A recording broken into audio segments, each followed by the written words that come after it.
Auzubillahiminash-shaitanir-rajim. Bismillahir-rahmanir-rahim. Dear students, Assalamu alaikum. Today we will discuss cotton textile industry. Weaving cloth and make from yarn is an ancient art. ये बहुत पुराना art है. अगर हम India की बात करें या वर्ल्ड के बाकी पार्ट्स की बात करें, cotton, wool, silk, jute, flax have been used for making cloth. The textile industry can be divided on the basis of raw materials used in them. जो टेक्सटाइल इंडस्ट्री है इसको दो हिस्सों में डिवाइड किया गया है. जैसे वो रॉ मटेरियल उनमें यूज़ किया जाता है, जैसे कि फाइबर्स और the raw material of textile industry. तो फाइबर जो है वो नेचुरल भी होता है और मैन मेड भी होता है. जैसे कि अगर नेचुरल फाइबर की बात हम करें, जो हम wool, silk, cotton, linen and jute से हासिल करते हैं, और मैन मेड फाइबर्स में नाइलॉन, पॉलिस्टर और रेयॉन वगैरह आते हैं. तो जो कॉटन टेक्सटाइल इंडस्ट्री है ये one of the oldest industries in the world मानी जाती है. दुनिया की ओल्डेस्ट इंडस्ट्रीज में से एक इंडस्ट्री मानी जाती है.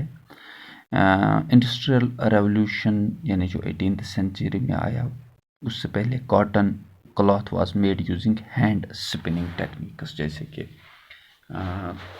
वो कॉटन व्हील्स का इस्तेमाल किया जाता था और लूम्स का इस्तेमाल किया जाता था. तो 18th century power looms facilitated the development of cotton textile industry. पहले इसकी शुरुआत जो है कॉटन टेक्सटाइल इंडस्ट्री की, इसकी शुरुआत ब्रिटेन में हुई और उसके बाद दुनिया के बाकी हिस्सों में जो है कॉटन इंडस्ट्रीज़ का इस्टेब्लिश होना शुरू हो गया, जिसमें इंडिया, चाइना, जापान, यूएसए जो इम्पोर्टेंट प्रोड्यूसर्स ऑफ कॉटन माने जाते हैं.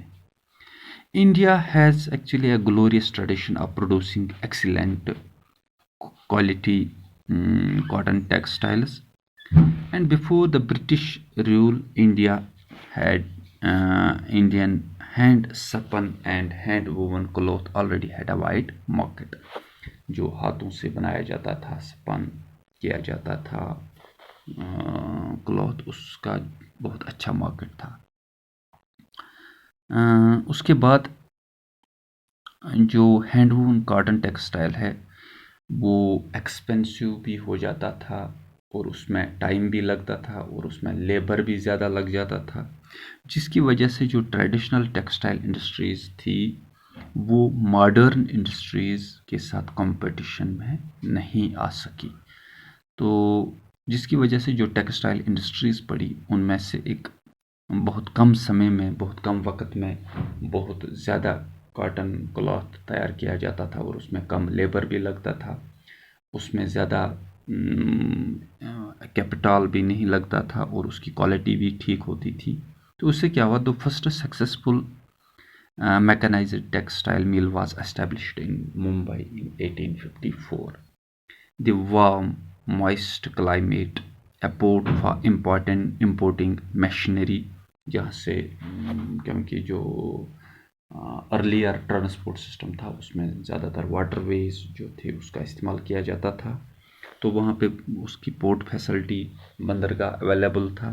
तो जो मशीनरी के पार्ट्स वगैरह उनको इंपोर्ट किया जाता था और रॉ मटेरियल, इसके अलावा स्किल्ड लेबर. तो इस वजह से ये जो इंडस्ट्री है कॉटन टेक्सटाइल इंडस्ट्री ये एक्सपेंशन हो गई, इसका एक्सपेंशन हो गया इंडिया में.